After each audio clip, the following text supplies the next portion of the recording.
Bonjour Laure Lavalette. Bonjour Agathe Lambray. Quel Premier ministre trouverait grâce à vos yeux? Où trouvez-vous vos 100 milliards d'euros d'économies affichées? Vous allez nous expliquer. Mais d'abord, François Bayrou doit remettre sa démission au président à midi. Écoutez-le hier à l'Assemblée, quelques instants avant sa chute. Les forces politiques qui annoncent qu'elles vont faire tomber le gouvernement, ce sont les forces politiques les plus opposées entre elles. Ce qu'elles préparent, c'est le tohu-bohu, le désordre, où chacun hurle dans son coin et dont rien de bon ne peut sortir. 364 voix contre ont renversé le Premier ministre, les vôtres, celles du PS, celles de LFI. Vous avez eu la peau de 2 Premiers ministres en quelques mois. Laure Lavalette, ce matin, vous êtes fière de vous au Rassemblement national? Non, je le déplore. J'aurais tellement aimé qu'il en soit autrement. J'aurais tellement aimé que les Premiers ministres aillent dans le sens de notre programme, qui est un programme qui est plébiscité par les Français. Je vous rappelle que Jordan Bardella est sorti très en tête des européennes. Ma famille politique est sortie très en tête du premier tour des législatives. Nous représentons 11 millions. 11 millions, pour vous avez raison, pas suffisamment encore, mais très en tête quand même. Et voilà, nous avons du mal à imaginer qu'on puisse faire sans les 11 millions d'électeurs que je représente. Et c'est vrai que ni Michel Barnier, ni François Bayrou, à qui pourtant nous avions laissé sa chance, hein, on n'était pas du tout pour une censure automatique, n'est allé vers nous. Vous voyez, quand il propose un budget, des pistes de redressement, un plan de redressement budgétaire qui finalement est une saignée fiscale, sociale des Français. On va parler du budget. Et qui, par exemple, ne parle pas du tout des économies sur l'immigration. On va parler très justement de votre budget de l'immigration dans quelques minutes. Mais d'abord, est-ce que vous n'assumez pas de renouer avec une forme de dégagisme? Vous êtes arrivé tout à l'heure en disant que vous avez fait tomber, vous à 49 ans, 2 Premier ministre, pour reprendre votre expression juste avant de vous installer sur cette chaise. Est-ce que c'est pas contradictoire avec la volonté de prendre le pouvoir, ce dégagisme? Mais encore une fois, je le déplore, mais en fait, sous la Ve République, en principe, il y a quand même un lien entre ce que veulent les Français et les institutions et les gens au pouvoir.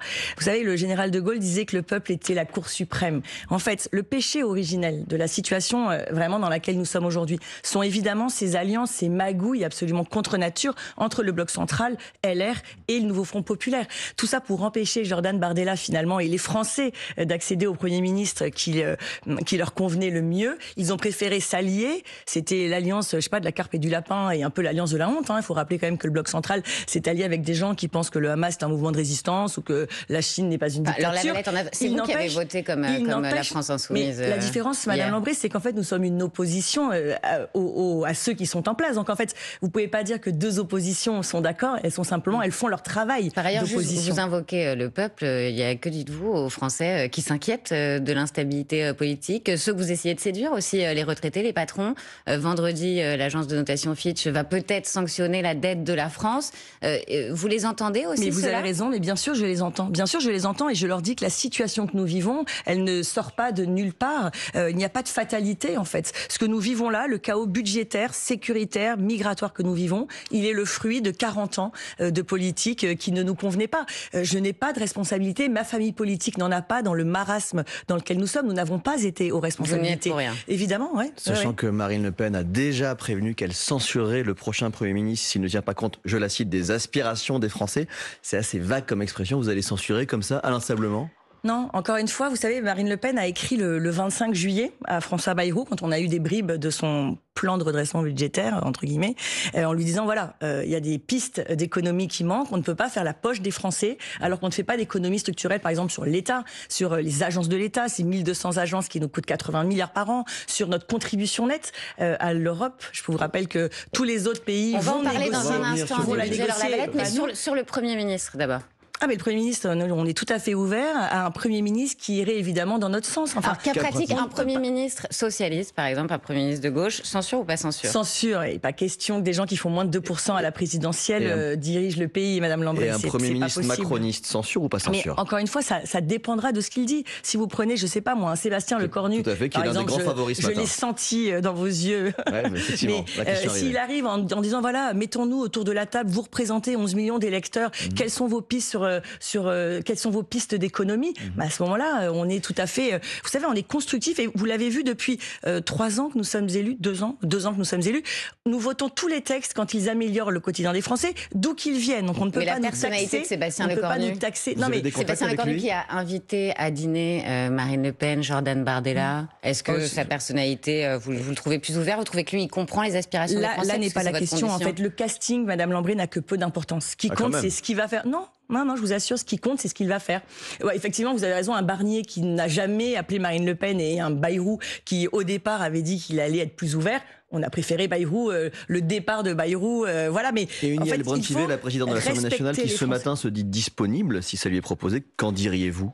J'en dis qu'effectivement, elle essaye d'exister. Je pense que c'est pas, ça a été une présidente d'Assemblée nationale qui a pas forcément défendu toujours exactement ses Donc députés. Censure ou pas censure, ça dépend encore une fois. Si elle arrive en disant, écoutez, voilà, je vais vous écouter. Je pense qu'effectivement, il n'y a pas de tabou sur les dépenses liées à l'immigration. Il n'y a pas de tabou sur les dépenses liées à la contribution de l'Europe. On discute, oui.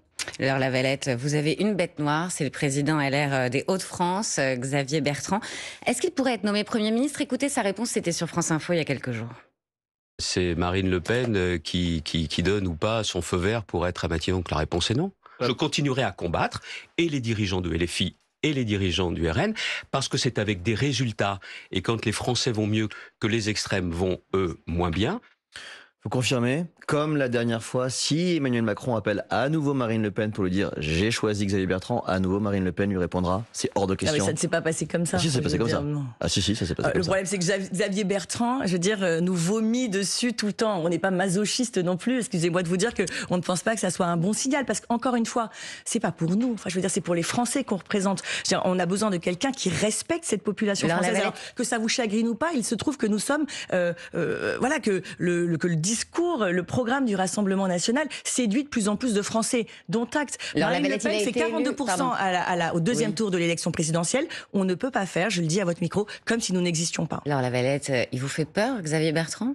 Ah non, il me fait pas peur. Non. Il a été élu 2 fois dans une région où vous avez été battu. Il prétend avoir des résultats sur le terrain, parler aux classes populaires. Vous n'avez pas envie qu'il se frotte à l'exercice du pouvoir? C'est pas une histoire de peur. La question n'est pas là. Xavier Bertrand, encore une fois, voilà, on ne peut pas arriver à Matignon, diriger le pays et mépriser 11 millions d'électeurs. Ça n'est pas possible. Pourquoi vous réclamez une dissolution toutes affaires cessantes au Rassemblement national?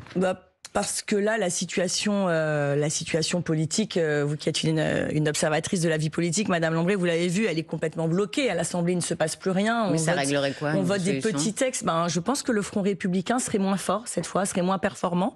Et je pense qu'on a une capacité à avoir la majorité absolue, effectivement. Parce que la dernière fois, ça n'avait vraiment pas suffi. Il était grand favori, Jordan Bardella, et puis le résultat était très loin de vos très attentes. Loin, vous avez raison. Après, il y avait quand même une progression qui était... députés, il y avait une progression qui était extraordinaire, parce que 30 mois avant, nous étions 6, la fois d'avant 88, et là pratiquement 140. Pouvoir prendre Matignon en cas de dissolution. Oui, je pense que c'est évidemment possible. Je pense que on travaille beaucoup. Il y avait aussi des marges de progression chez nous. On travaille dessus. Là, on est prêt. Puis vous savez, je prends le cas que je connais bien, Toulon, la première circonscription de Toulon. Yannick Chenvar, le seul pas RN du Var, a été élu avec un report quasi intégral des voix de l'extrême gauche. Et ils se sont vus entre les 2 tours, et pour gagner, il a eu besoin de ces voix-là.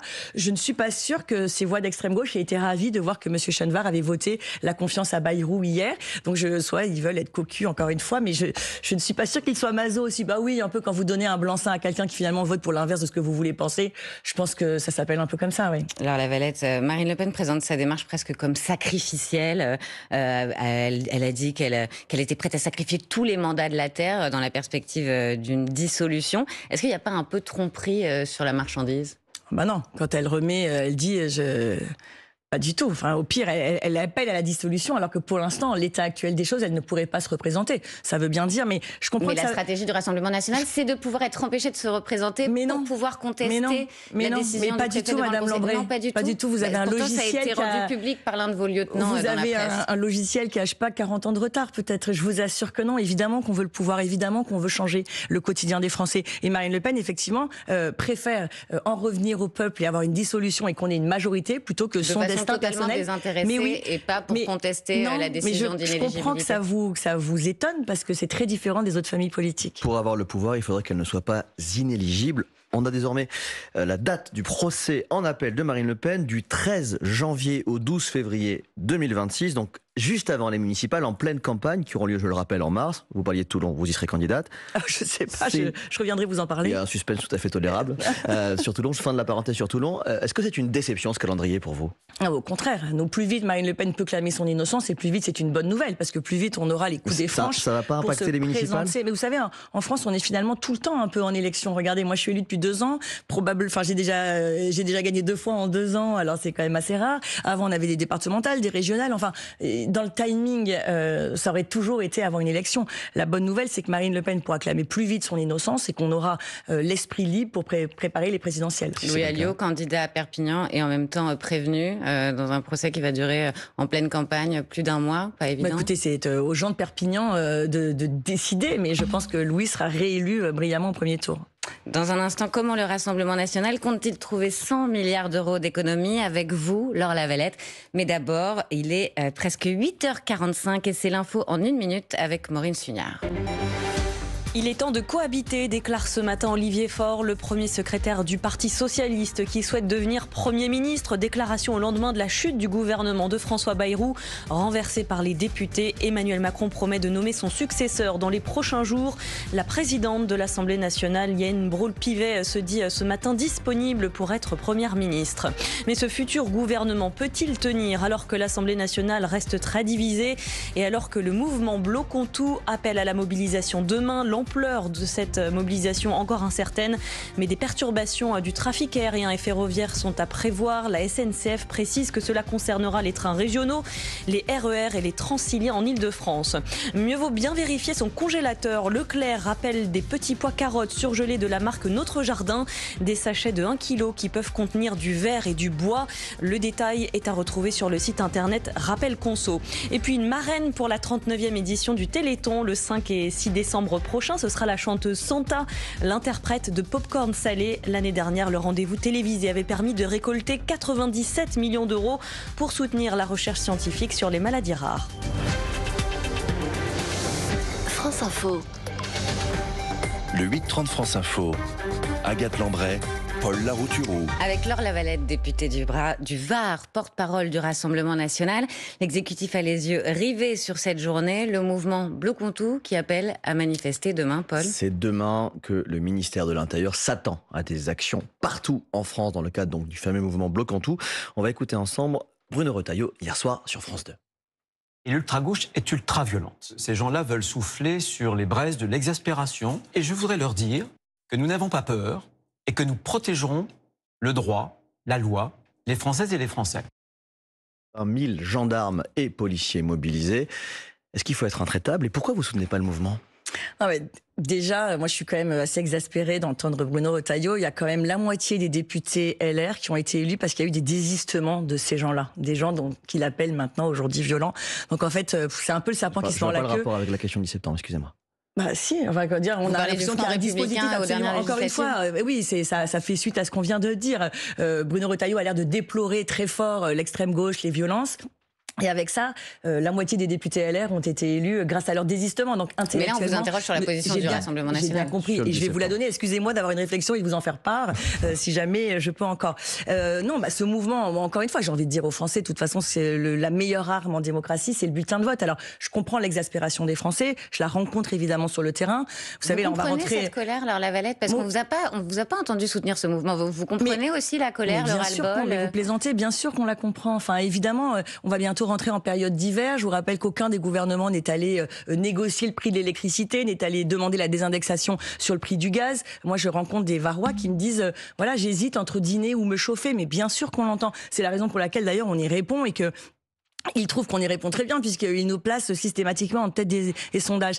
Après, je pense que la meilleure arme en démocratie, c'est le bulletin de vote plutôt que la manifestation. Sur France Info, le député RN Julien Audoul disait que c'était un mouvement, je le cite, pourri parce que récupéré par l'extrême gauche.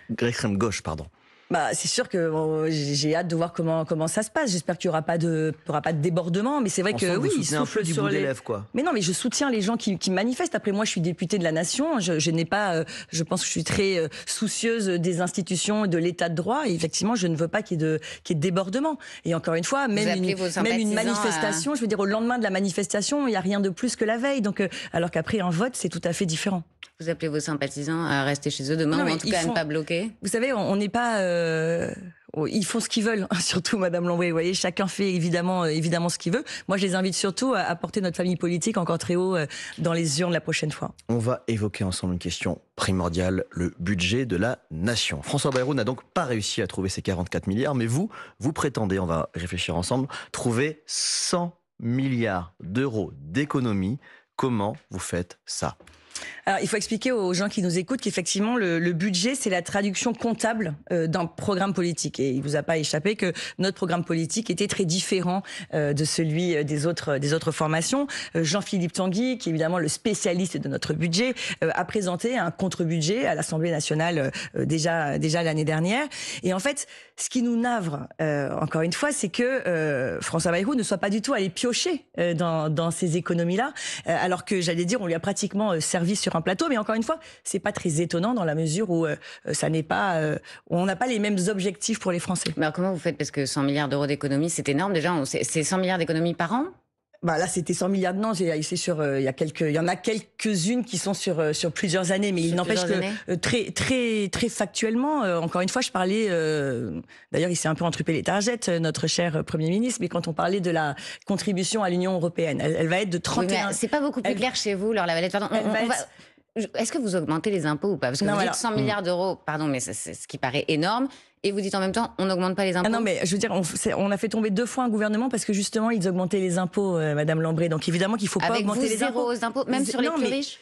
Mais non, mais parce qu'encore une fois, moins de riches, ça fait pas moins de pauvres. Alors ça, pour le coup, c'est le logiciel de la gauche. On a besoin aussi de gens qui ont une richesse en France, qui font marcher l'économie. Enfin, je veux dire. Rapidement une calculette. 100 milliards, vous les trouvez où? Déjà, je vais vous dire. Les 31 milliards que nous donnons à l'Union européenne, on en récupère les 12. Ça pose un problème. Ça, c'est compliqué. Il faudrait sortir de l'Union européenne si vous voulez à ce point-là diminuer. Mais pas du tout. Il faut aller négocier déjà. On peut déjà négocier de moitié notre contribution. Pas de 12 milliards. Non, mais évidemment pas. Mais de moitié déjà ce que nous donnons. Et à un moment, pourquoi est-ce que les autres peuples européens y arrivent et pourquoi est-ce que nous sommes les bons élèves systématiquement de l'Union européenne qui par ailleurs nous impose des normes absolument terribles qui étouffent nos agriculteurs et nos chefs d'entreprise. Vous savez, l'Europe, souvent je dis, c'est entre Macron et l'Allemagne, c'est une histoire d'amour, mais il y en a qu'un qui sait qu'il est en couple, quoi. C'est Emmanuel Macron. On reprend l'addition, donc 32 milliards de l'Union européenne, imaginons. Par ailleurs, Laure Lavalette, si vous réduisez la contribution au budget de l'Union européenne, la France recevra moins. Mais non, et quand bien même vous y arriveriez, ça ferait que 2-3 milliards. Madame Lombré, on est très loin des 100 milliards.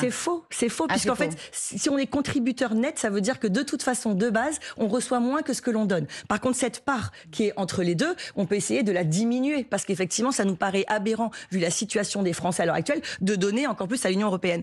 Effectivement, sur l'immigration, il y a pratiquement entre 16 et 20 milliards d'économies si nous réservions les allocations familiales aux Français ou aux familles dont un des parents est français. Vous estimez pouvoir faire 18 milliards d'euros d'économies sur l'immigration? 18 milliards. À peu près, oui. Je vous ai dit entre 16 et 20, j'étais pas très loin. Vous voyez, j'étais entre 16 et 20. Facilement, dit Marine Le Pen dans sa lettre à François Bayrou. Là, pareil, 18 milliards sur l'immigration, il faut nous expliquer comment vous faites. Mais je viens de vous le dire, en réservant les allocations non contributives, pas les allocations de solidarité, les non contributives aux Français, mais ça paraît normal. Je vais vous dire, on est le seul pays du monde aussi généreux. La France ne peut pas continuer à être un guichet social. Nous pensons que la nationalité française, être français, doit ouvrir plus de droits que quand vous n'êtes pas français.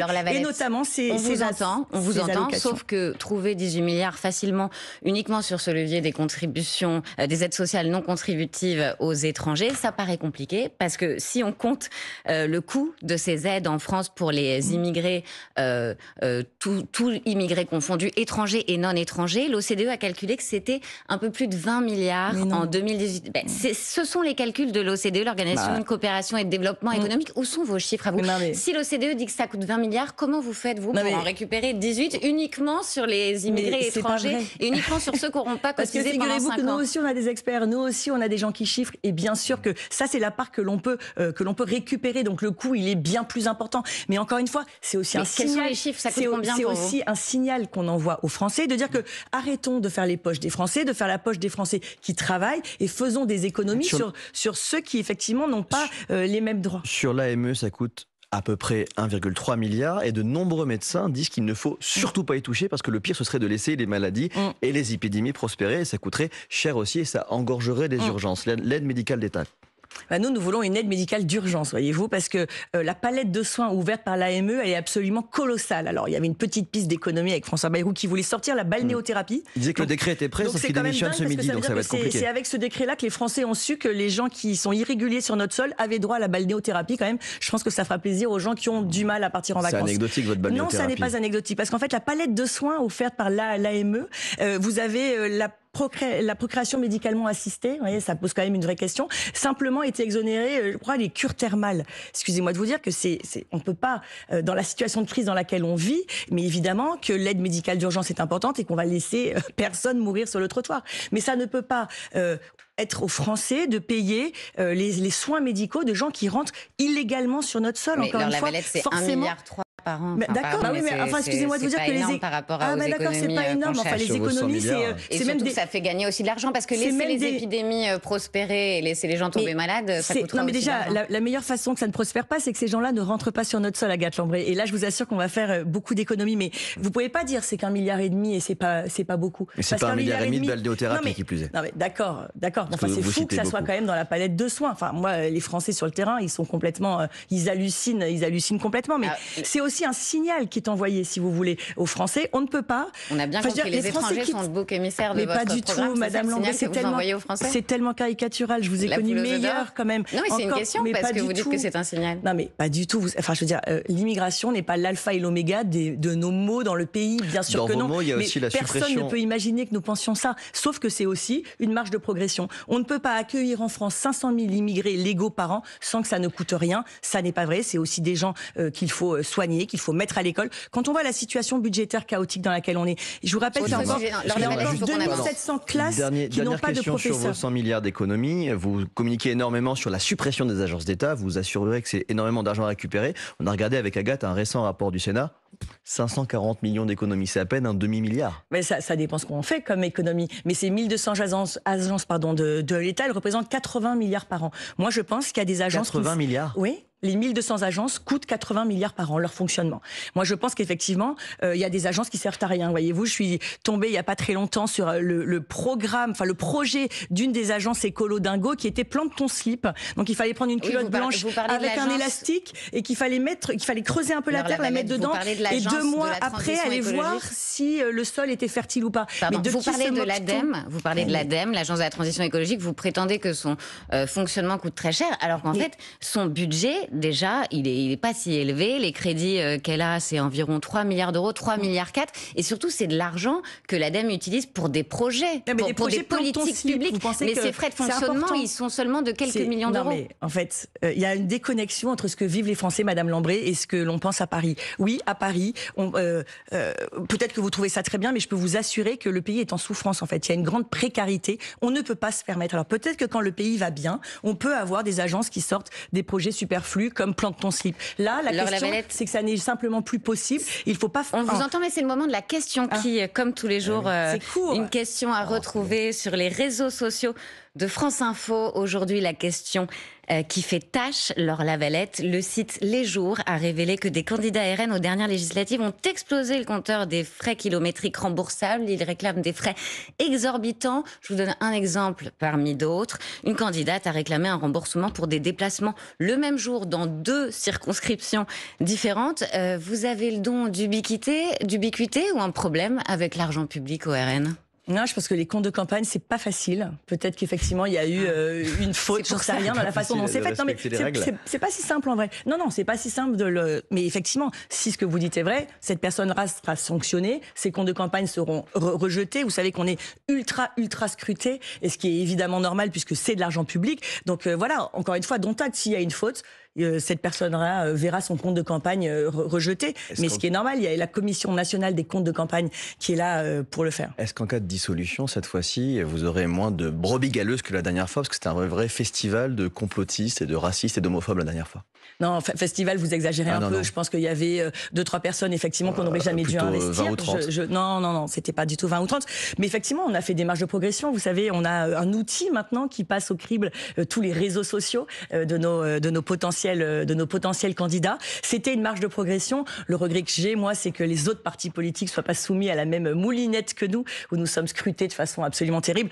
Allez voir, je pense, de l'autre côté, s'il n'y a pas des admirateurs du Hamas, je pense que vous en trouverez. Merci beaucoup, Laure Lavalette, d'avoir répondu aux questions de France Info.